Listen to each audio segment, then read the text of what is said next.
Good morning, everyone. Hey, it's Celoy from Quailer 100. Uh, Turns out it's already 2 o'clock in the morning here, Los Angeles time. California, it's 04/04/2020. That kind of sounds ominous. It's April 4th, 2020. There's something ominous about this date. Well,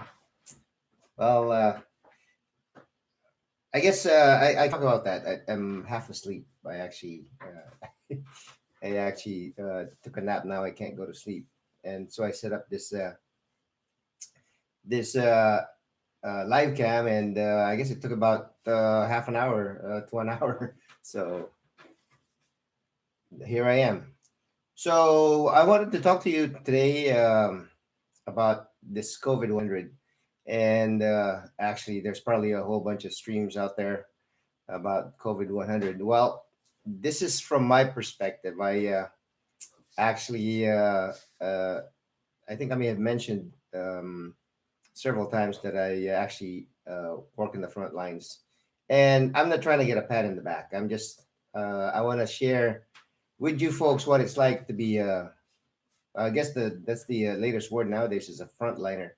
So I actually work in a clinic, and they actually, yeah, you can find that information on my about me on YouTube.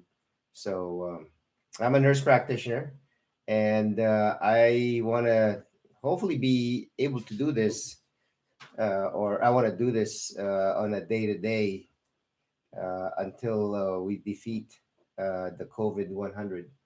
So that's kind of why I want to do this. Maybe a little bit of insight because I've been looking on YouTube to look at some of the videos, and I'm trying to see things from people's perspective. And I know, there are a lot of frontliners, healthcare providers that have been logging or documenting their journey with COVID. Well, this is my journey, and here in LA. So hopefully, I can give you a little bit of a view of one healthcare provider in Los Angeles, and maybe if you guys are behind on this fight against COVID, maybe there's some lessons learned. Maybe you guys can use some or avoid making the same mistakes that we are gonna make. So I think this is probably the quiet before the storm, at least for us anyway. And if you've been watching the news, you might be getting different news if you're in a different country or different parts of the world, uh, or even maybe in another state. But this is from my perspective. So, what I've been reading and seeing on YouTube and other media outlets is that, this is COVID 19 is basically World War III. And I say that if you look at World War I and World War II, or any wars for that matter, and even if you read Sun Tzu, which I actually kind of mentioned in previous videos, it's you don't really want to fight a protracted war. You want to end this thing as soon as possible, because the longer you fight it, the more resources you're gonna use, and the more people are gonna die, and you just can't fight it. It becomes chaotic afterwards. So there are some parallels to this fight against this virus. It's somewhat metaphorical, but at the same time, it's very literal. So if you think of a war, you're fighting an enemy, and that enemy. And we've been fortunate that we know what they look like, we know what they sound like, we know what they feel like. You can use you have all your senses to fight them. And with that, you have knowledge or intelligence about the enemy, or at least you gather information. And being humans, we pretty much know each other. But when you're fighting an enemy like COVID-19, this coronavirus, we don't really know much about it because it's new. It's a novel coronavirus, and you know, it's so. Why is it similar to World War Three? I'm kind of flip back and forth, probably because I'm half tired. It's With this war, every country is gonna fight it. I think there are about 187. Um, it's not nations, because if you look at the Johns Hopkins University map, they actually put like the Diamond Princess, the cruise line. So that's not a state. So there are 190 countries in the world, and I think over 170 are affected. They have there's a case, at least one. And the United States right now has the most, with close to a quarter of a million patients. And there's been over a million around the world. Last time I checked, it was a million point 88. So it's 1,088,000 at least cases. So and each country is fighting their own battle, and I think one country looks to the other nations where they're ahead in this war, not necessarily gaining momentum in fighting it, but just seeing the misery. As an example, is I'm in the States, and we've been looking at the images from Italy, and it's largely Italy, even though I think Spain has had more deaths than Italy now. They've caught up. Italy has more cases, but there are more deaths in Spain. I mean, this is just really, astoundingly frightening, because this COVID is a fast moving killer. And, and like I said, every country is fighting this. So that's why I say it's world war. The world is at war against this COVID virus. And hopefully, the country like Italy can recover from this. Hopefully that they will uh, plateau and start seeing a decline in cases, and hopefully, their battle. They may lose a lot of people, but hopefully it's not in vain. Hopefully we would have learned from them. And right now, the lessons that we're learning from Italy isn't really good.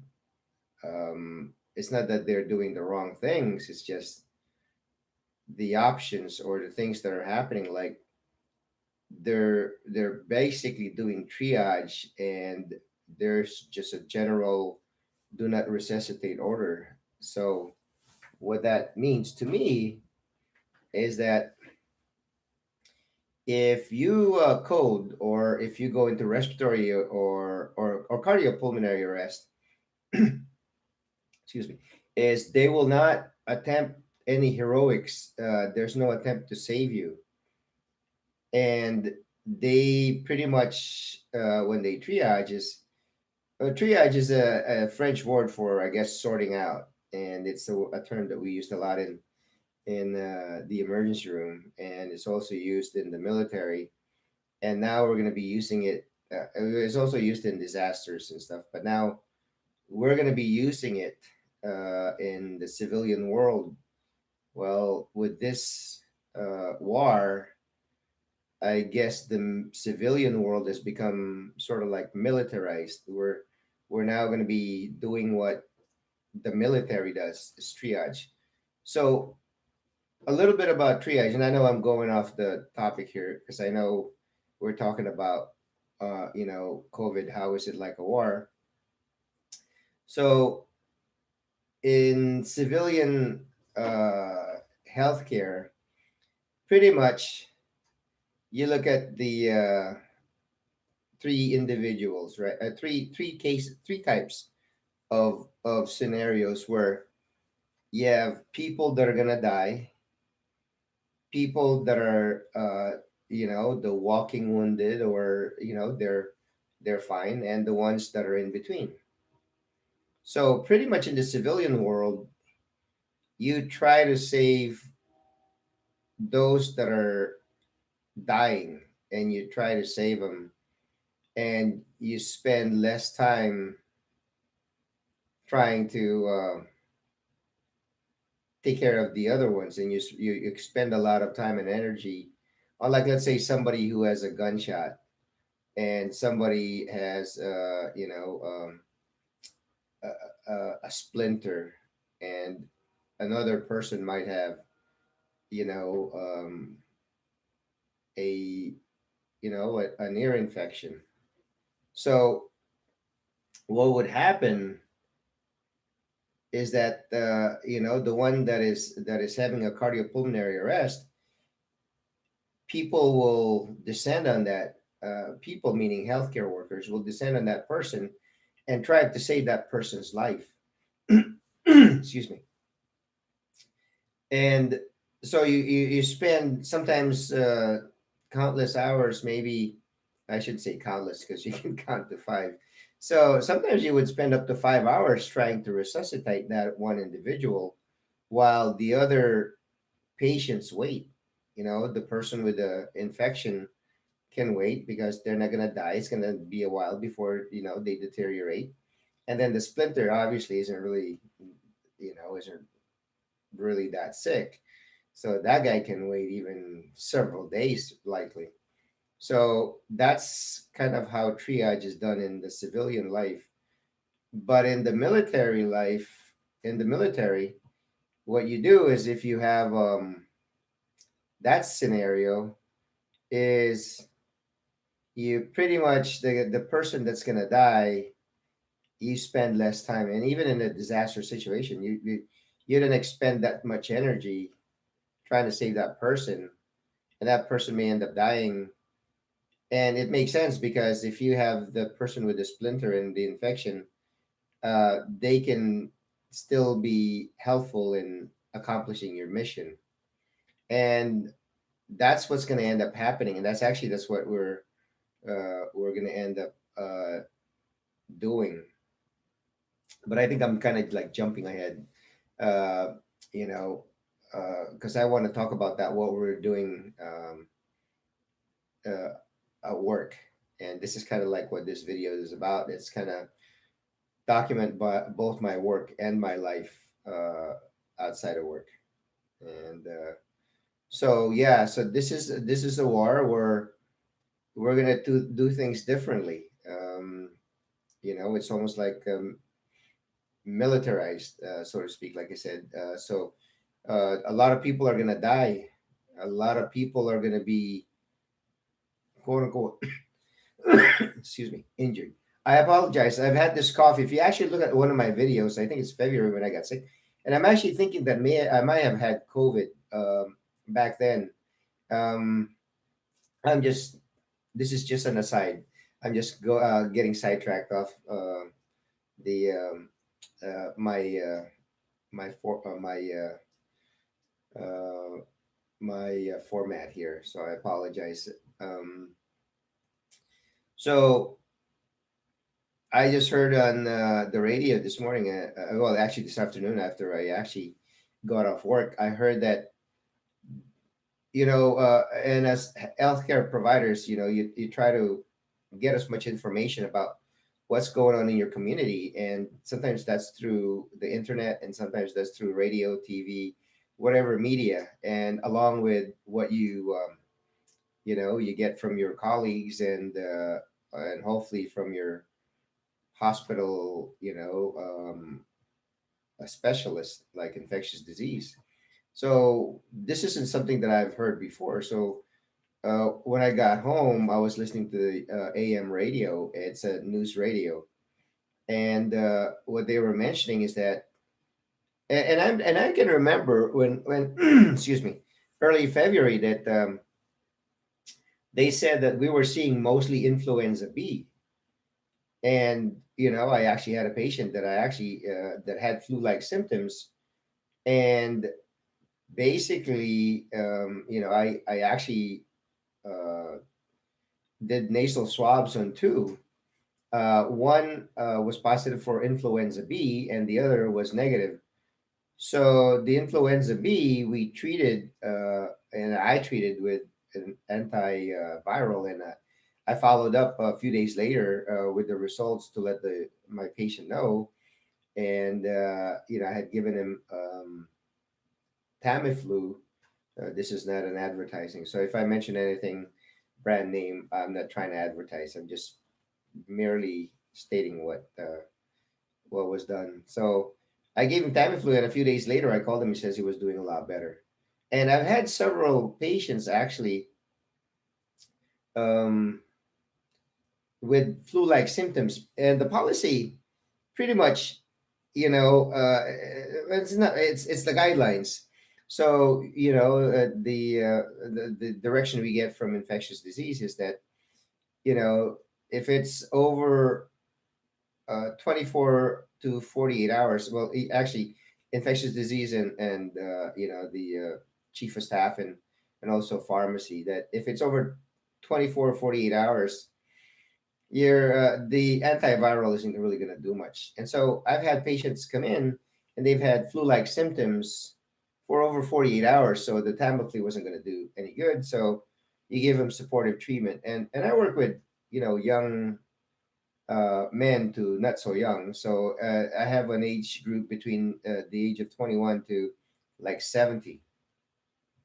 So these were young men that were probably in their late 20s and early 30s, and who actually came in with flu-like symptoms, and all of them did really well. They recovered. So it just felt like it was a typical flu, and everybody did really well. They recovered, and so that happened, and because I was exposed to the influenza B, and so did another coworker, we were put on prophylactic Tamiflu, and I think I kind of went over that with the other video, but let me just kind of like maybe say a little bit about that and then move on. So we were exposed to the influenza B. I was put on Tamiflu. I took like 3 to 4 days of that, and I was fine.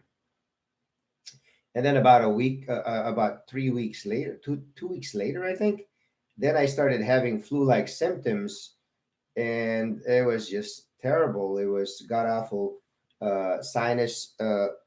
It's not even pressure. It's just like a big old. It's the weirdest thing I've ever felt. It felt like and I think yeah, I think it was this. It was on the right side. Yeah, it wasn't even both sides. It felt like something either crawled up my nose and it was just like clawing its way up there.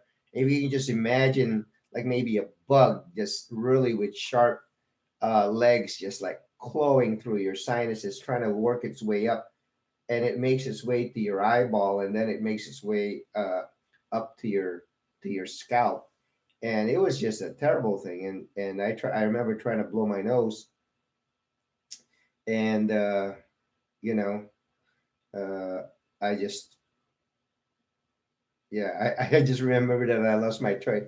I am actually I think rambling, and I think I just remember that I'm getting off subject. I kind of hate that when I'm supposed to be talking about something, I get off on a tangent. Then I remember that I'm in a tangent.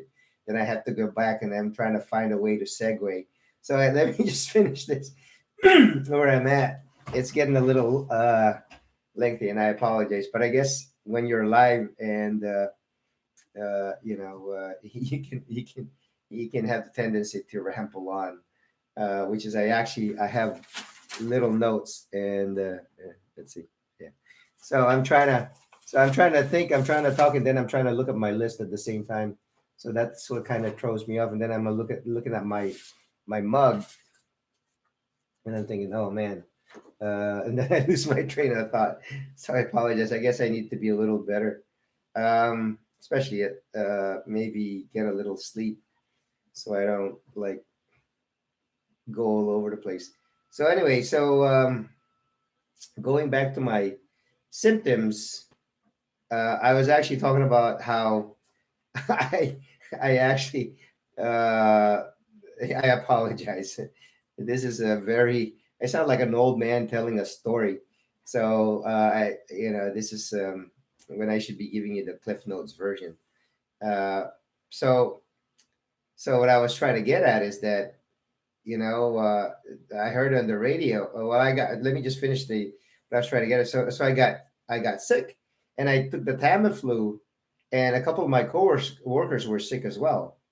So chills and sweats and bone aches and muscle aches, and the only thing that I didn't have is bleed out and die.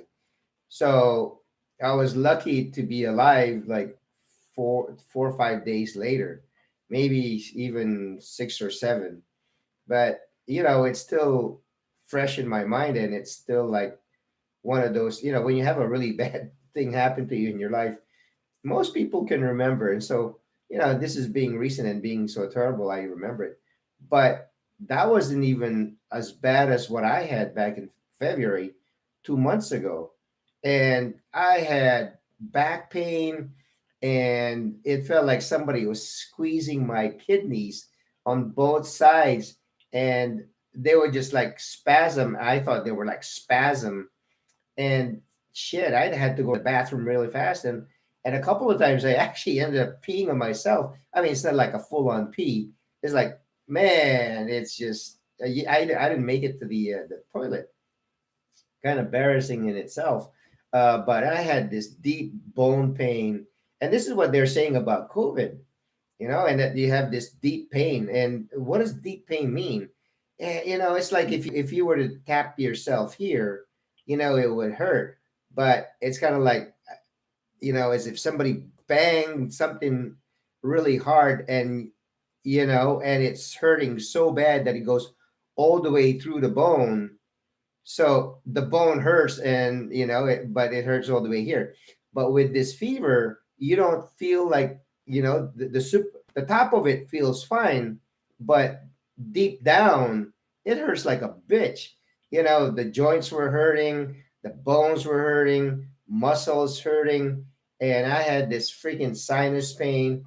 My back was hurting, and it was miserable. And I actually, unless I want to like just play hooky, I usually don't call in sick for like 3 days. This problem that I had in February, I had to call in sick 3 days, and I was really damn sick. Usually I call in sick and I just like goof around. I'm probably doing stuff, projects, working in the garden, or maybe going to the casino. But this shit was really bad, and it was just, you know, um, it was somebody who just logged on, and I got distracted, so they just left the room. Um, but this is that shit was terrible. Um, so and all along, my coworkers and I, 7 out of 11 in my little team got sick, and we pretty much had similar symptoms. And the oldest employee, she's an RN, and she's over 65, and she was hurting the most. She was off for about a week, and she was in so much god awful pain. And she said she had fever for about a week. It was like 102, and she was just really miserable. And I think I may have been the second or the third worst. Oh no, I was the third worst, because my RN, she was worse than I am. She had to call in sick like 4 days. I had to call in sick for like 3 days. The other ones were just they called in sick for like 2 or maybe just one day, and so it was just that terrible. So the past few days, the past couple of weeks, actually, with this uh, COVID just really building up to how bad it's going to be. So we've always been kind of like joking around, half joking and half serious, thinking maybe we had COVID infection and didn't even know it. Because, like I said, I took Tamiflu and it didn't do jack shit. And it was just, I was still sick. I just, even though, you might say, oh, well, you probably, didn't have, you probably didn't take the Tamiflu right, blah, blah, blah. But shit, if it was, I was giving it prophylactically and having taken that a few days, you would have think it would have helped. So I don't think I had influenza A or B, because if it was A or B, I think I would have gotten better. Because I had like, so I said I took like 3 to 4 days, maybe 5 days. So I had like about 6 days left of that Tamiflu, and I took it religiously, and I didn't get any better. I was still sick for about 7 to 10 days, and this is why I still have the cough every now and then. So I apologize when I do that. So going back to what I heard in the radio, it turns out that people were testing, when around the December, flu season's around August till March. Actually, it's changing. It used to be September till it used to be October till March, then it was September till March, and then it's like August till April. So what I heard on the radio, they said that the earlier in the season, the flu season, it was influenza B, and we thought that there was going to be influenza A coming in, that it was just kind of late.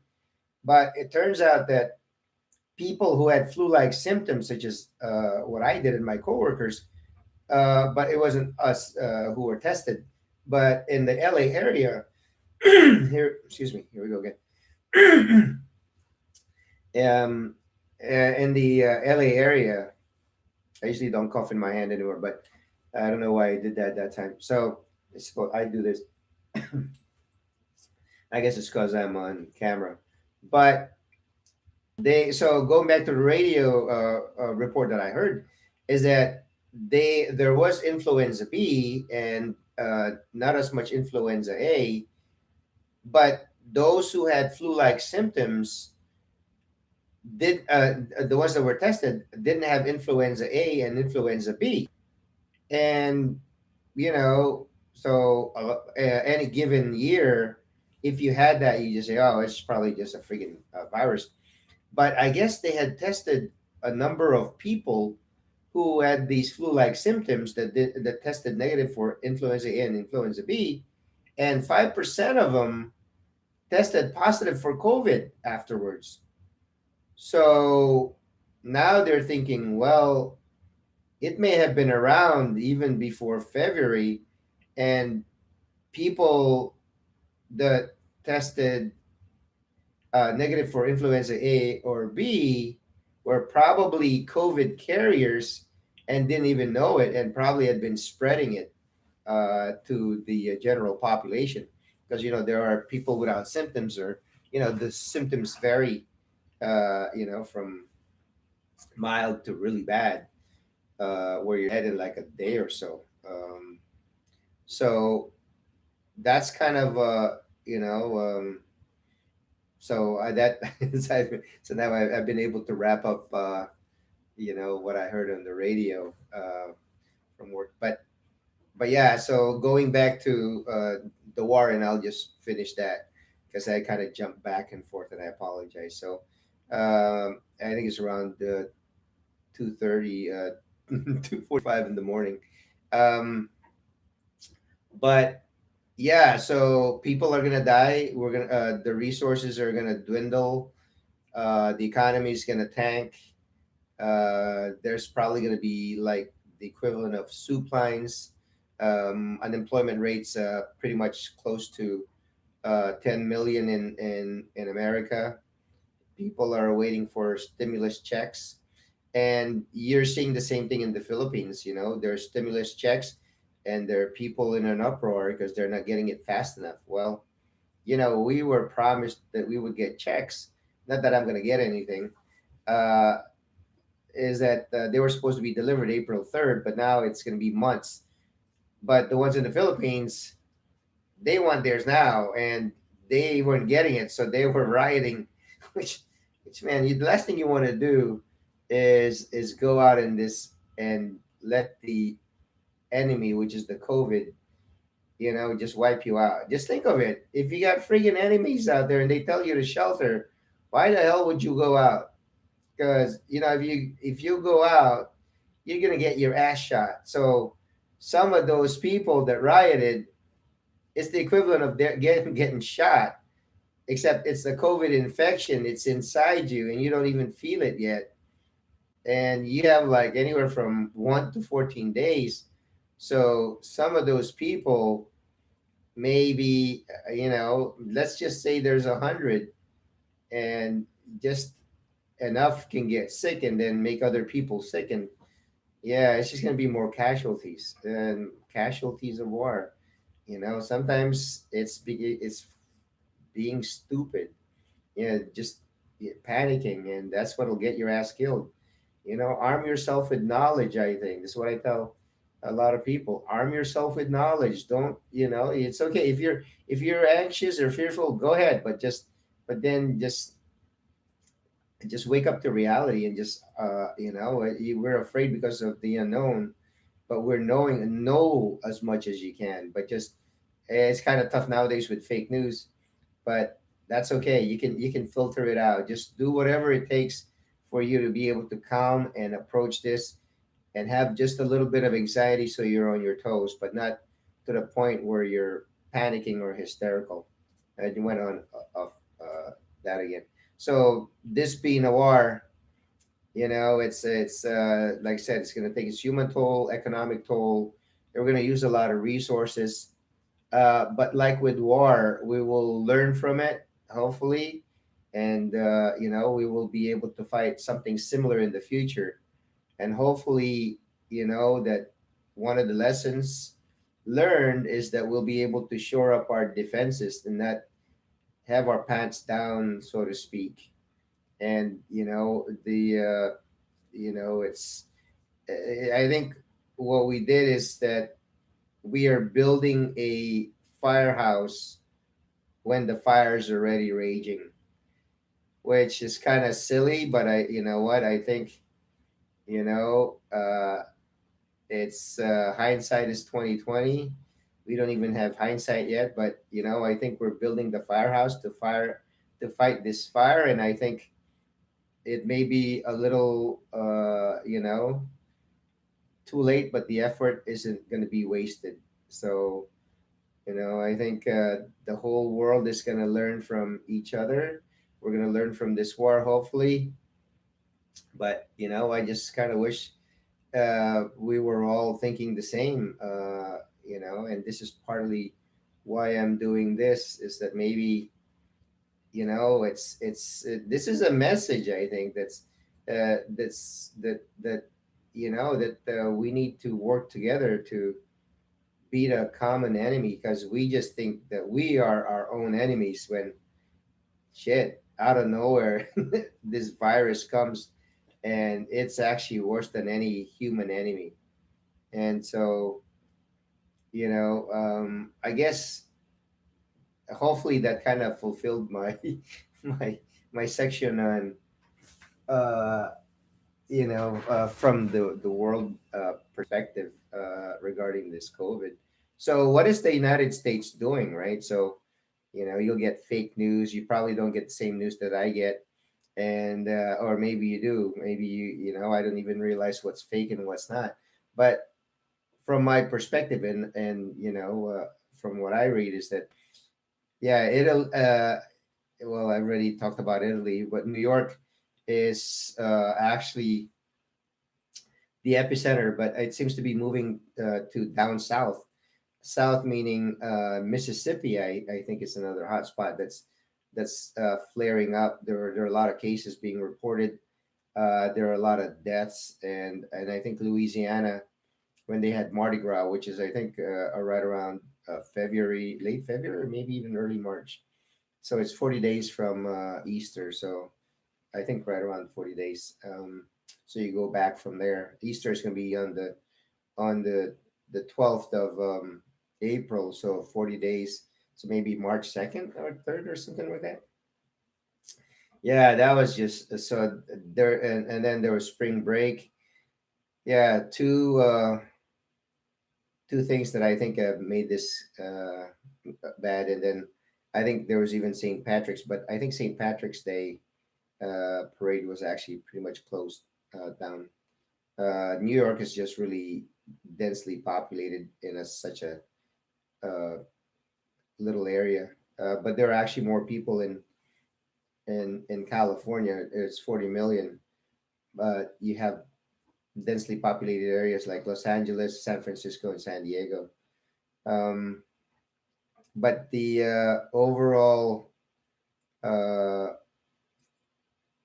you know, how the nation is, I think there are there are some states that are being very proactive, like California. Actually, I think we started the lockdown or isolation a lot faster, but it wasn't really taken too seriously.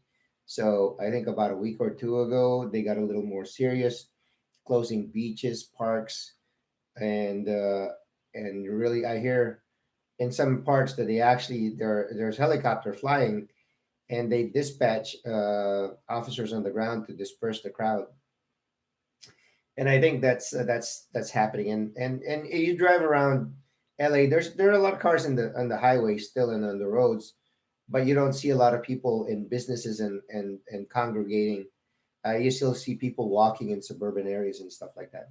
So I haven't really gone down to downtown, but they've had this rules strictly enforced in the state and I think LA is a little stricter. And actually, the mayor actually uh, uh, uh, recommended highly that people were masked 2 days ago, and then the it seemed like the nation followed afterwards. So uh, Eric Garcetti, the LA mayor, said it was encouraging. He's the mayor of LA. Recommended that people wear masks, and that was about 2 days ago.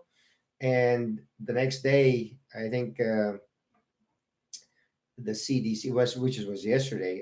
The CDC recommended uh, people wearing masks, but Trump says he's not going to wear a mask. He's got other plans. He has people who visit him get tested. So I think there's now rapid testing. So which will I'll get to that in just a couple more sentences. Um, my neighborhood, not a lot of people are out, but then again, I go to work. I think I'm one of the few in my block who actually goes to work. Um, during this pandemic, because I'm a healthcare worker, and I think a lot of the people on my block don't rule aren't in the healthcare field. Um, so I just came home about a day or two ago, and I saw their lawns were well manicured. So there must be gardeners still doing work, and I think maybe my next door to my left actually did his own. And then my neighbor to the right actually, they usually don't mow the lawn, their lawn. I end up mowing theirs, and I don't mind. Just on the sidewalk, which is uh, it's the sidewalk that the government owns. It's not your property, but you're supposed to keep it up. But he usually doesn't mow that. But I came home the other day and it was mowed. So I guess people that are staying home are doing things, even though on Saturday and Sunday you don't really see many people in their front, uh, their front yard. They're probably in their backyard or probably just inside the house, and so that's working out well. But you still see a lot of people shopping, but it's not as many as it used to be. I'd say it's probably 1/10 of what I see. Maybe they go to do their shopping or do go to wherever it's open when I'm at work, and then by the time I get home at around 5 o'clock, it's dying down because a lot of the stores are closing at around 6 o'clock, like Home Depot and stuff like that. Excuse me. So that's kind of what it's like in the neighborhood. It's pretty quiet. Like right now, it's around 3 o'clock in the morning. It's usually dead quiet this time anyway, but it actually is quiet even sooner, probably like 6, 7 o'clock. You don't hear as many cars going down the street, and so that's what the neighborhood is like lately. So regarding work, so this is kind of like what I really wanted to focus on, and probably uh, as the days go on, I'll probably talk less about the other areas like the nation, the world, LA, and the neighborhood. I might touch on that every now and then. Probably uh, talk more about what we're doing. Maybe this is, like I said, could be of help. Maybe an insight if you're kind of like curious about what goes on in like in a hospital or a clinic setting. So, and you're probably wondering why the heck my hair is short. And I might upload a video uh, why I cut my hair, or I mean, but I'll tell you. So, like I said, this is regarding the COVID-19 or the coronavirus, as it's called, or the China virus, or the Wuhan virus, or the CCP virus. You're gonna hear it by many different names. I interchange the names, but pretty much I call it COVID-19. I might call it coronavirus every now and then, but probably rarely a Wuhan or CCP or China virus. Um, so the story to why I cut my hair, and then I'll get to work. I hope I can segue nicely with that. So I cut my hair. So 2 weeks ago, it's been 2 weeks ago. Yeah, about 2 weeks ago. I had a patient call in. He wasn't even my patient. I've never seen this guy, but somehow and that's been what's going on lately at work, is that the call center, we have a call center, they centralize all our phone calls, so all our patients call a one number, and then they're redirected, and they talk to these clerks, and these clerks are just like, they're so overworked, there's so many phone calls, and I'm sure they get yelled at by patients, and they're this just and which a lot of our patients feel entitled that they can scream and shout, and they probably end up getting frazzled, and so they end up having they alert excuse me they alert providers on the computer on our notes, saying, hey, this guy called and this blah blah blah. So anyway, so I got one such note, and I called this person, and this person says, yeah, I was exposed to a person who left the Middle East, stopped by Paris, and then came to LA, and a couple of days later the guy was sick. This is the patient was saying, and he says he went to two he went to one hospital and then a clinic. Both told him he didn't need to be tested, but excuse me. But this person said that he was sick, and he went to a third hospital and they did a test, and supposedly he ended up being positive. So this patient was telling me this story. Said, oh, I'm having he says, I'm not sick, but I have symptoms, which is like, huh? And he says, well, he says my throat is scratchy and I have a cough. And that was one of our screening questions. So I said, okay, just hang on. Let me call my infectious disease, because around that time, a couple of weeks ago, we have to run a lot of these cases through with infectious disease, and they help us decide whether we should swab them or not. So I called, and as it turns out, that day, the night before, actually, I was looking for my my mop gear. It's a MOPP. It's what they're given in the military when there's like It's basically in case there's a nuclear, biological, or chemical attack. It's what you put on. It's your protective gear. And so I still have these gear. I thought in my mind, because I have my uniform in the attic in the garage. And so, like I said, the night before this phone call, I actually was looking around. This is actually going to fit into the story, hopefully. So I actually was looking for my mop gear, thinking, oh, in case this shit hits the fan, worst case scenario, I want to see if I can still fit into that mop gear, or maybe it may be of use. So I actually, was looking for this military bag in the attic. I was able to pull it down, but as I was pulling it down, I actually was stepping on one of the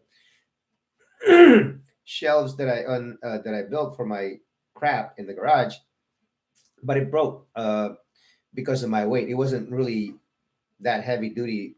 It wasn't supposed to hold my weight. It was supposed to hold nuts and screws and nails and stuff, which it did until I stepped on it and it broke.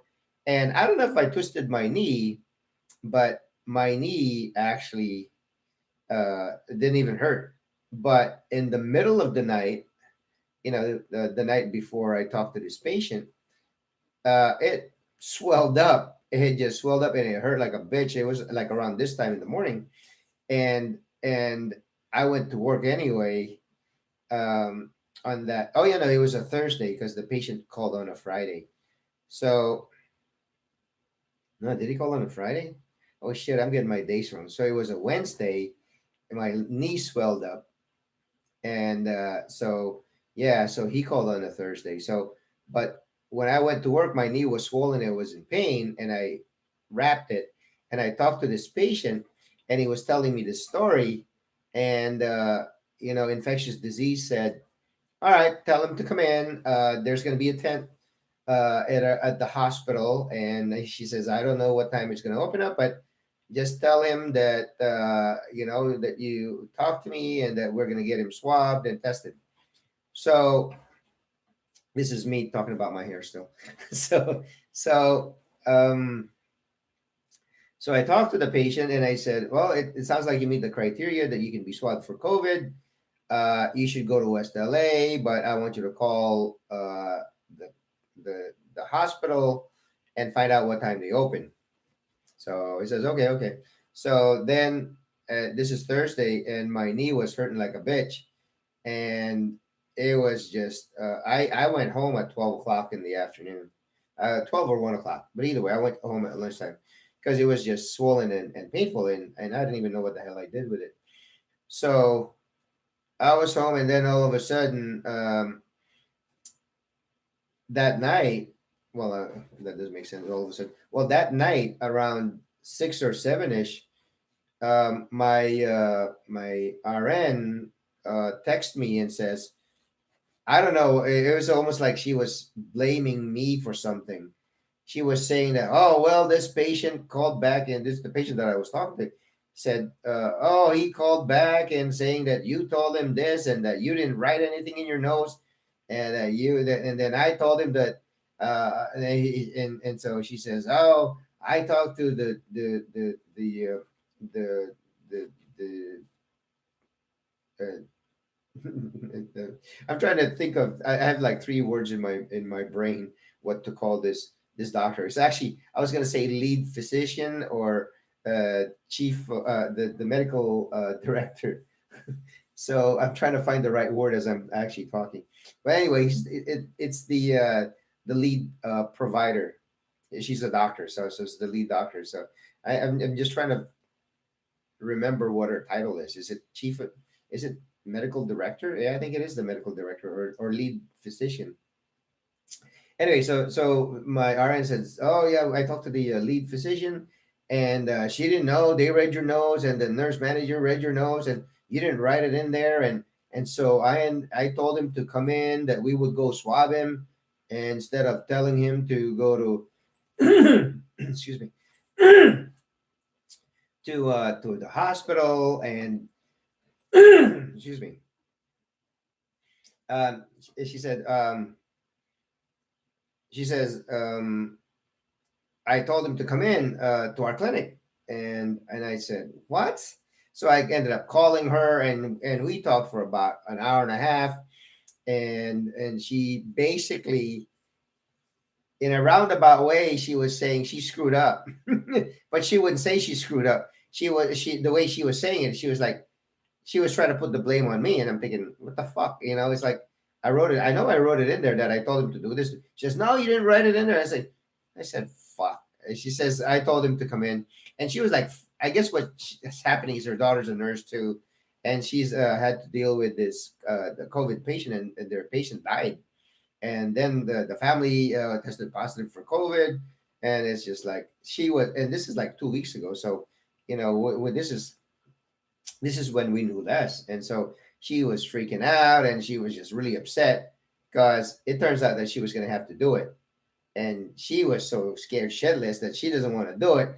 And I just said, and as she was telling this, she was like, oh, she was making me feel like guilty. And I'm thinking, she was trying to make it sound like I fucked up, like I didn't tell the patient the right thing, when the dumbass actually uh, said that she should have done it because, oh, he called the number, and he would got the runaround, and turns out, well, actually it turns out, well, I'm jumping ahead. So I said, fuck it, I'm just gonna come in tomorrow, even though I called in sick on a Friday. My knee is swollen, my knee is red and hot and painful. I said, fuck it.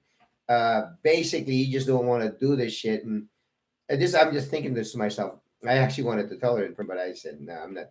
I'm gonna choose my battles. And I said, fuck it. So my hair was kind of long. I think you guys noticed from the last videos. I just said, fuck it. So my hair was just getting shaggy. My plan was actually to go to the Philippines. I should be in the Philippines right now, but all the flights were canceled. I was supposed to have left on the 28th of March. But yeah, I just said, fuck it. You know what? Here we go. It's like, I'm gonna save your ass, son of a bitch. And I'm thinking about this, my RN, because she fucked up royally, and as I talked to her uh, on Friday, and she basically wouldn't say I fucked up, but she was saying it in a roundabout way that, oh, I did this. She was like making all these damn excuses, but if you read between the lines, she was trying to apologize, but she just wouldn't. So I ended up cutting my hair because it was getting shaggy, because I figured I was going to swab this guy, and we didn't know as much because we have to put protective gear. The gear is a face mask, and we had I mean, that's a face shield, and then a mask, and then a gown and gloves. But shit, your head is not covered, so we don't have any head covers. So I just, and my hair was getting kind of long, and in the back, and I said, no, I'm not gonna. If the guy coughs and sneezes and I get in my hair, then I'd have to wash my hair over there and blah blah blah. I mean, it's not like I wouldn't still, but it would be easier to clean if I got spat on. I thought, as opposed to having long hair. So that's why I cut my hair. I kind of have that on video. I just haven't uploaded it. I probably have like three or four different topics that I could upload, but I just haven't been able to. It's just kind of exhausting, mentally exhausting, coming home from work with um, with all this stuff that's going on. But I'll kind of get into that in a few minutes. So you know. This is why I cut my hair. I didn't want any spittle, or any droplets going in my hair, and then I tend to do this, and then I do this. If you've noticed, I've touched my face several times, and guess what? I'm not the only one that does that. But this is a port. Our eyes are portal of entry, nose, mouth, pretty much, and so I just try to minimize it. That's why I cut my hair. That's why my hair is short, because I was gonna end up doing the swab. And guess what? Saturday, I talked to the patient at 8 o'clock or 9 o'clock. I said, "Hey, you know what?" I said, "I guess there was a misunderstanding that they told you to come in." I said, I said, I just called the emergency room where our tent is actually at the hospital is already open. I said, you're probably better off going there. So this guy was still iffy, like, oh, I don't have any symptoms, but I have a cough. I said, but that's a symptom. He says, I'm not sick. So I'm thinking, I said, you know what? I said, we already talked, and I said, I wrote it down. You're supposed to go there, and you're gonna have to go to the tent. Well, it turns out that he went to the tent, and they screened him again, and the guy says, I don't have any symptoms. So guess what? They sent him home. He didn't get a swab. All of that, and I got my hair cut, and but it is what it is. I was gonna cut my hair anyway, so and yeah, I just think long hair is a liability right now at work, and a lot of people. Yeah, so there's this nurse, and she's African American, and she wears a wig. It turns out I don't know who she is. I don't even know what I don't. I didn't even know she worked there, but you know, 2 weeks ago, before all of this, we would actually, when somebody came in, we would do the screening. Well, we meaning where I work, but it was like a secure police that was actually doing the screening. So the police would ask, "Did you travel outside the United States to China, Italy, um, Iran, or South Korea?" And then the next question would be, "Were you in contact with anyone who has been diagnosed with COVID?" And the third question would be, do you have any symptoms, which is cough, fever, shortness of breath? And if you answered one of those, then you would be pulled aside. They would actually call medic alert to the second floor entrance. So they called that, and I saw this girl and this female, and I don't know who she was, but she looked like the Lion King with her mane, just her hair. She and I was told later that it was a freaking wig, but she had this mane that looked like a freaking Lion King, and she had a mask on, and she was just like walking back and forth. And I'm thinking, shit, don't you realize that freaking wig or hair is a liability if that person, that patient had COVID and sneezed? You may have a face shield and a mask, but it's going to go all over your fucking hair, and you're going to be doing this shit. And if it's a freaking wig, do they even wash wigs? So I guess yeah. So that's kind of part of the reason why and yeah, people. If you look at a lot of the videos, these women that are being interviewed, dude, put your hair in a bun or a ponytail. Get it out of the way. You're gonna get spittle or you're gonna get shit on your hair, and you're gonna be doing that. And most women don't wash their hair for a couple of days. Damn, either that or put a bonnet on. So yeah. Um. Anyway, that's another tangent. It's what happens, I guess, when you ad lib and you don't really have a really set of things to do. But that's kind of I think it's more fun doing it this way instead of like being so clinical. Um, so that's the thing that we're seeing at work. So that's why I cut my hair. And so lately, so we're like I mentioned, I was going to get back to it. It's just so what's happening at work. So it's the calm before the storm. I think a week ago they said well, 2 weeks ago they said, well, it's going to start peaking next week, and so the week passes by and it hasn't peaked, but it's peaked elsewhere. And then last week they said, well, it's going to peak, and it hasn't peaked. But you know what? I think the numbers are going up, and I think this is gonna be the start of the storm. So it's just kind of I think in Chinese, four means death. I think eight is good luck. So I don't know what to make of it. Do you have April 4, 2020? That's a lot of fours there. So the month of April is a four. Does that mean death? A lot of people dying, and then the day of four is death, and then 2020, those that two and the two is like a four. So I don't know if you believe in that shit. But anyway, so at work, what's been happening is just, man, it's we've had to cancel appointments and we're doing triaging. So we have those. Remember, I talked about the military triage. So it's if you're not sick, we don't even do vital signs at you. So here's how it goes. So we have this clinic, and as soon as you walk in, we can't even walk in. So you're actually stopped at the front door. We only have one door open, one door in, and one door, and it's the same door you go out. And basically, there's a cop that's stationed there, and they've written down the questions, and they still ask you any travel, foreign travel, any direct contact. So there's indirect contact. So direct contact is 6 minutes, 6 feet 5 minutes. If you were without a mask, talking to that person, and I suppose if one person didn't have the mask, if you didn't have the mask, and the patient had a mask, but you were still in contact, that would still be a positive. And if you had the mask and he didn't have a mask on, then that would be a positive.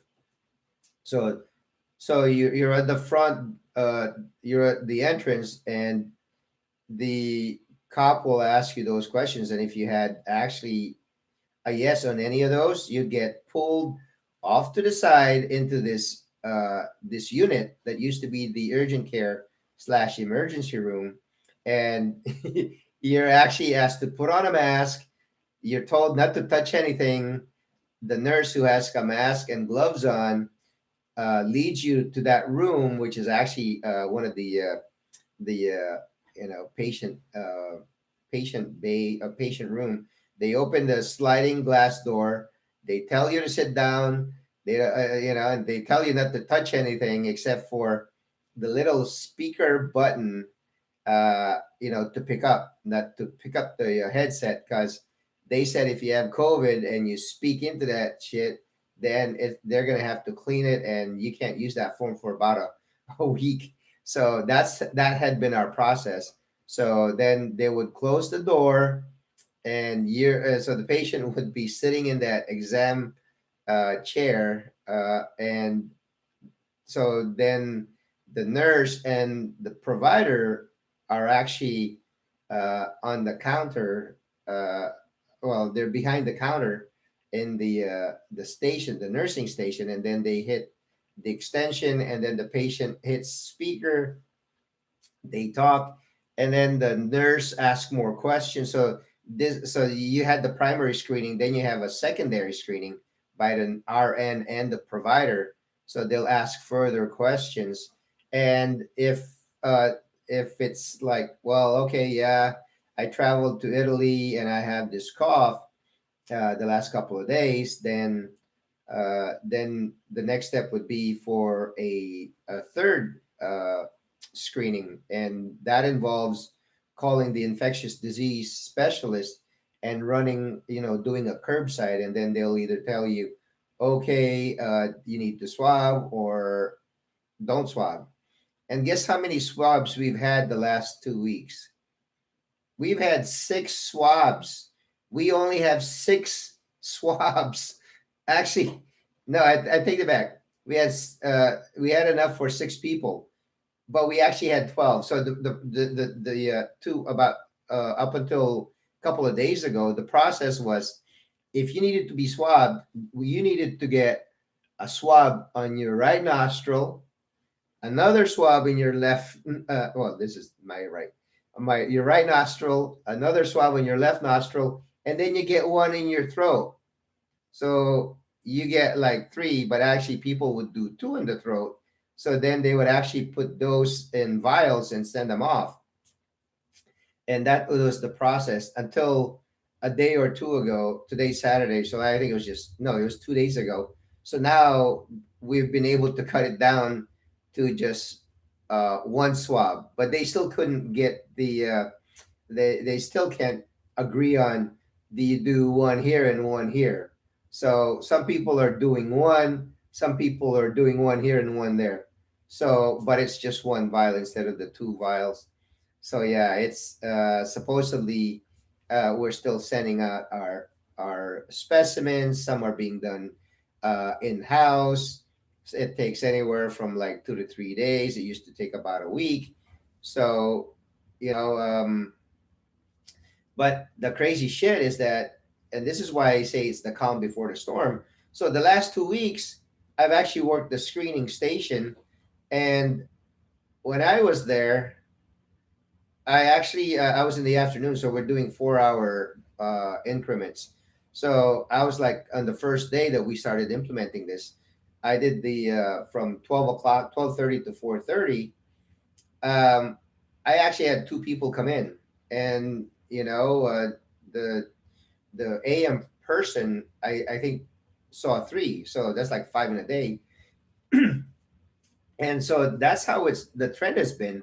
And the only time that they got busy was like 3 days ago, 2 to 3 days ago, when actually one of our clinics, well, actually it's not even a clinic, it's actually the we call it a CLC, which is the community living center, or like a nursing home, or actually there was a an employee, well, there's an employee, no, it was a patient who tested positive, and then they actually had to test all of the employees. No, no, no. It was an employee who tested positive. I guess an employee had symptoms, so I guess may have traveled, and then yeah, I think that's the story. Is that so? This employee actually had symptoms, had traveled, so they swabbed him, and he was positive, and then they had to swab the whole staff, and I think they were swabbing the patients as well, and so that's the only time that it got busy. I think they did like three swabs, and then they said, wait a minute, why are we doing all the swabbing when employee health can actually go there and swab everyone?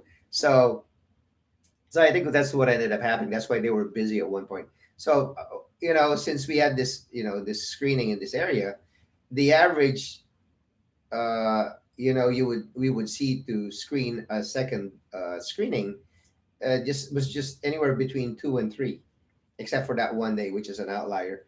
So, and it's been like this the last week and a half, 2 weeks.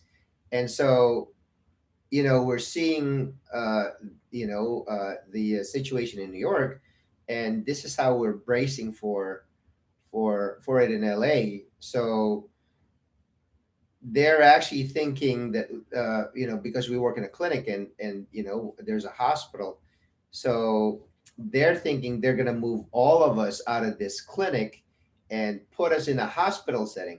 This is the crazy shit.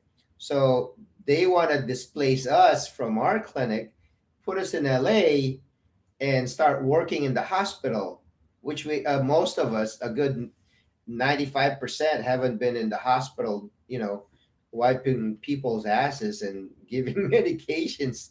And now they want us to do that. But luckily, there's this, if you volunteer, they'll train you. But if you don't volunteer, you'll be volunteered.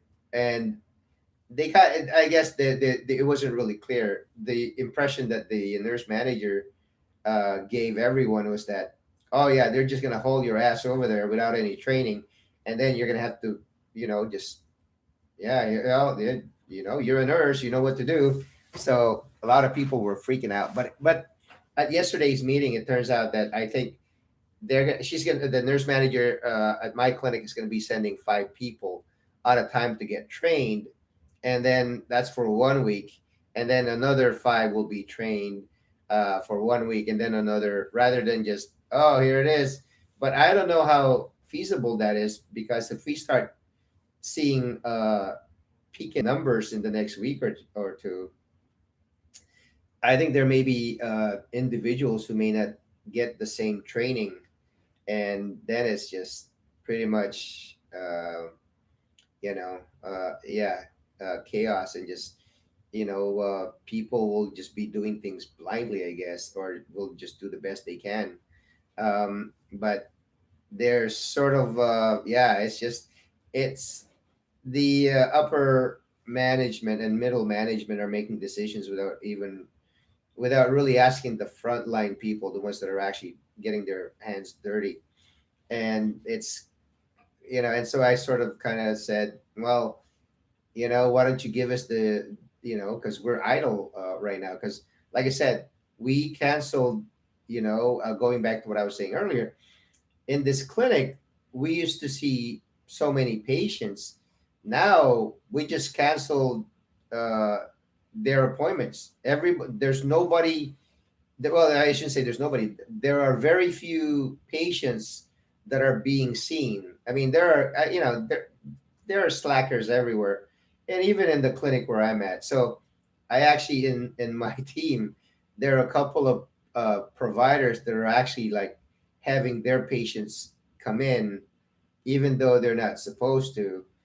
And I think they're doing this because they don't have to want to deal with other stuff. They feel like they know their patients; they're probably not sick, and so I'll see them in person. So, and I think finally somebody caught on and said, you just need to do telephones and stuff like that. So we get, if we were seeing, I'd say 1,000 patients in a day. Uh, Now I think we're in clinic. You probably, if you saw 50 in clinic, and we have lots of providers. That's plenty. So it's probably a lot less than 50. So we're doing a lot of telephone calls and a lot of video conferencing. Uh, and it's basically like Skype, and that's how it's telemedicine. So we get you on a video like this. It's kind of like as if I was the patient, and or you're the patient, and I'm the provider. That's how we communicate. So it's limited, and it's not just us that's doing it. And I think this is going to be the wave of the future. I think with this COVID, it just kind of pushed it forward a lot faster. So we're going to be doing a lot more of this even when the COVID passes. So so that's one of the things that we're doing. It's I have had a lot of idle time uh, because I get the things done, and they're really I don't really get that many phone calls. So I'm just sitting there twiddling my thumb, trying to stay out of trouble. Um, waiting for shit to happen, and and that's why I'm doing this video, because I think we're gonna start getting busy when I go to work Monday, and I'm gonna be doing the screening on Tuesday, and yeah, I think the numbers are just gonna be higher. So the plan is for, and we don't decide on the plan. Somebody does, this management, so they're gonna displace us from our clinic, but we don't know what's gonna happen to like the providers. So the providers were thinking maybe they should start getting refresher courses in critical care. Excuse me. And and it's sort of like a little bit chaotic. It's not really a madhouse yet. They're just trying to figure out what to do when all hell breaks loose. Um, but what we're so we're the so they're asking for volunteers, even for triage. So our population are just calling, and we have centralized call center, and they're getting inundated by these phone calls. Real questions, silly questions, all kinds of questions, and the people who are handling these phone calls, you got to remember, they're sometimes, and I didn't even know that, we're non-medical. So patients are calling in and they're asking questions, and these people actually that are manning the phones used to work in housekeeping. They used to work in the kitchen. They work somewhere else, and they didn't know. So they have little training. So there's a big turnover, and so now they're even, and they're actually short staffed. There's supposed I think there's supposed to be 36 of them, but there's only like 16.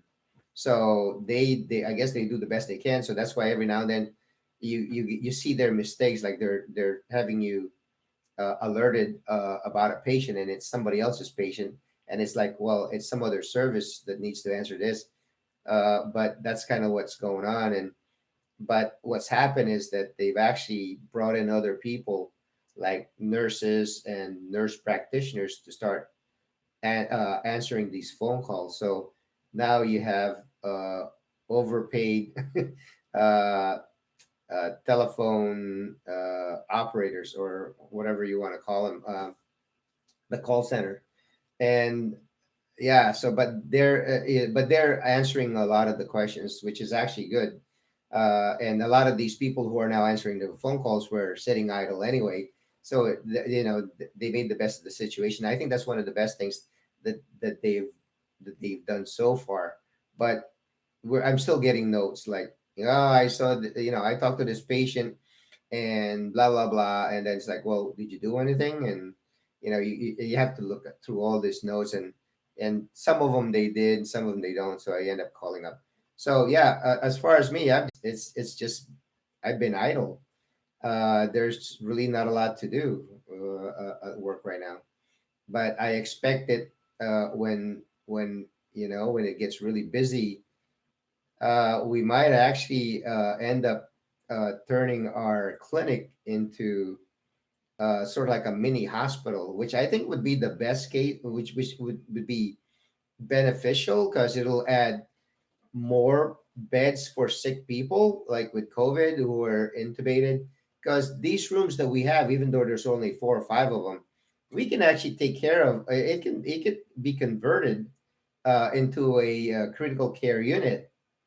We're adding 5 more beds to LA County, but the upper management, in their finite wisdom, want to bring all of us in the clinic to the hospital, and we're going to be bumping into each other, and there are going to be less beds for patients, and close this clinic, which to me kind of sounds silly.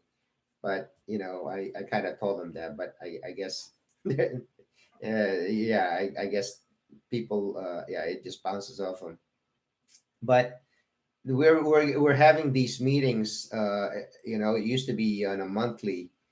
Uh, then it was like every other day. Then it's like once a week. Then it's I know, I think it's like twice a week. So yeah, so that's kind of where we're at. We're still trying to, we're still. It's kind of like we're preparing. The management are pretty much react. They're still in the reactive phase still. They're just reacting. Um, and I suppose, I don't know, because they have their bosses too. So our boss is actually somewhere in Washington. But some of the things that we're having problems with, so you hear about in Italy, they're running out of supplies. In New York, they're running out of supplies. And I kept prodding the leaders, that because there are actually 3 that come in. There's the site manager, there's the lead physician, and then there's the nurse manager. And I've asked them, they keep saying, well, you need to save your mask, and you need to reuse it. You need to do this, do that. And, they're saying all kinds of crazy shit that you wouldn't say in any normal times, because they're telling us to recycle our mask. Like, what the fuck? This is like single use. They said, oh, no, we're going to give you brown paper bags. So you just need to put it on there and, and reuse it. And, and then I asked them, well, just how much supplies do we have? How many masks do we have? How many gowns? How many face shields? They said, oh, well, you have enough to last you 2 to 3 weeks. I said, can you give us numbers? Because that way we can visualize. Maybe that'll help us save things. So that was like 2 weeks ago. And I thought, oh, it's probably falling on deaf ears. And so I asked it again a second time. So actually, I was surprised yesterday when we had this provider meeting, and I didn't even have to ask the question. She just the nurse manager said, "Okay, I got numbers for you." She says the cone mask, we have about 600 of those. It's like, huh? 600? 600 for the whole clinic? So this isn't even the kicker, right? So she says, "Oh, those the yellow mask, which is like level 1 or grade 1." She says we have about 2,500. Like, oh wow, those are for patients or for non-clinical. And I said, okay. And she says, well, we have about 1,500 of the level 3 surgical masks. Those are for staff who are not exposed to COVID.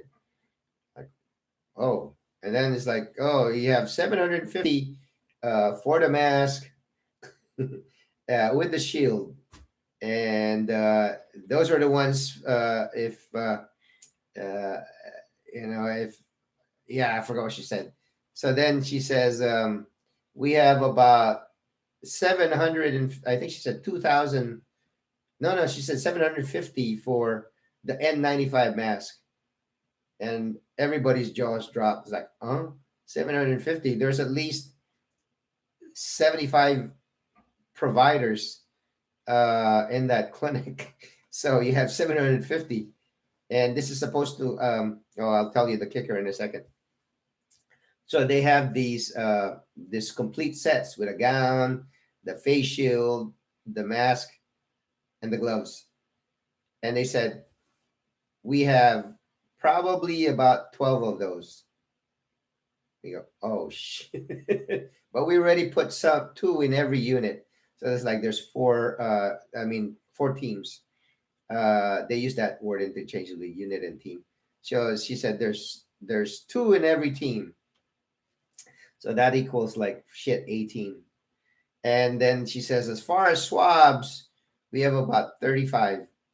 And everybody's jaws dropped. It was just like, you have 35 swabs. But the good news is that you can use the chlamydia gonorrhea swabs, and we don't know how many of those we have. We probably have another like 20 or maybe 12. So that's all we had for this clinic. And then she said, we're not going to get any more supplies until August or September. And that's when everybody's jaws dropped, and you could hear that, the silent, and it was just, yeah. So that's what we have in clinic to work with, because a lot of the stuff is in the hospital and the clinics. We are one of the bigger clinics. There are like 7 satellite clinics, and that's what we have to work with. So they said, so the focus now is on saving PPE, personal protective equipment. So what is their proposal? Well, you can bring your own mask from home, and like we need to cut we need to find ways excuse me, find ways to save find ways to save masks. And so the bimbo, this guy's a dumbass. He's a temporary site manager, and he likes to use big words, and sometimes doesn't even make sense. And he actually said, "Well, in my infinite wisdom, I think he was trying to crack a joke, because why would you say you have infinite wisdom? You're a bumbling idiot." No, but if you're trying to crack a joke, it's I have in my finite wisdom, because he's fucked up. He put all of the clerks in one unit, so now there are more people concentrated in one area, bumping into each other. But the reason why he wanted to do that was he wanted to save equipment. What a fucking idiot. So so not only were the nurses pissed and the clerks pissed, now that the doctors and providers are pissed off, saying, you should have at least asked us, this is what one of the doctors said. And she said, but she said it nicely. She said maybe in the future, maybe it was a good idea to consult us before you did such a stupid move. So yeah, so he says I did it because it sounded good at that time that it was gonna save equipment. Like what the fuck? You're gonna save like one, two, three. You're gonna save like six masks, but now you're gonna friggin' expose you're gonna put everybody at risk. What a fucking idiot! This kid's an idiot. So so we're trying to find ways to to save our mask. And so what they said, well, you're gonna get an allowance of one mask a week if you're a provider or if you're clinical, and if you're gonna be uh, if you're gonna be doing procedures, you'll get one every day. So you'll have to save your mask. And if your face shield gets dirty, that disposable face shield, you're gonna have to clean it up. And yeah, they said, well, when we run out of these gowns, and you're gonna have to wear these other gowns that are disposable. And yeah, and so somebody said, well, we noticed that two nurses were like all gowned up, and they actually went to the car to get the specimen. We could have, and everybody was just like, oh no. Like, I'm thinking, really? Two gowns, and you guys are like, like some, you guys are like acting like shit, like somebody. I guess I guess when you're trying to save equipment, one or two gallon really makes a big difference, especially when we have very little. Yeah, I just find it really funny and stupid. Uh, yeah, I actually have stuff. Maybe that's why I'm laughing. But it's just sad that so many people are just in fear. I think a lot of it is the lack of knowledge, and a lot of them just don't want to do their own research, and they just want to bury their head, and they're just hoping and praying that it'll go away. And I kept telling them, just just look things up and just talk to someone who might know something and arm yourself with knowledge. And yeah, so it's yeah, so that's kind of yeah. But I have a one coworker, the one who's actually over 65, that got sick for about a week. She says, because I told her, I said, "Oh, it's gonna peak," and she says, "Oh, they keep saying that." She says, "I don't." I says, She says, "I don't think this is real after all." She needs to remember that you don't want to see more patients come in. You want to over plan, because if you don't over plan, and then you have all these patients, you're just going to be a liability to the patient and yourself and your coworkers. So yeah, so it's just yeah, the overall mood is, there's a lot of uh I think it totters between anxiety and panic, you know and I think, yeah, there is a calm every now and then, but for the most part, people are praying at work, people are just really talking to each other, which is, I think, is a good thing. They're just expressing their fears and anxiety, and and I think it's kind of helping a little bit. Um, but yeah, it's just that's kind of like the plan, and I actually proposed like a drive-through screening and testing, because it'll actually help the patients who are actually sick, because now we only have one access to get into the clinic. Some of these patients have to walk a long ways, like like yesterday, there was this heavy set patient who are actually with with the elbow crutches, the ones that actually they have the handle here, there's and then they're actually hooked to their forearm crutches. So he was kind of like that. And yeah, the guy was just really I was on the second floor. He was in the parking lot, and it was right beneath us. We were just looking through the window, and he actually, he was having a hard time. And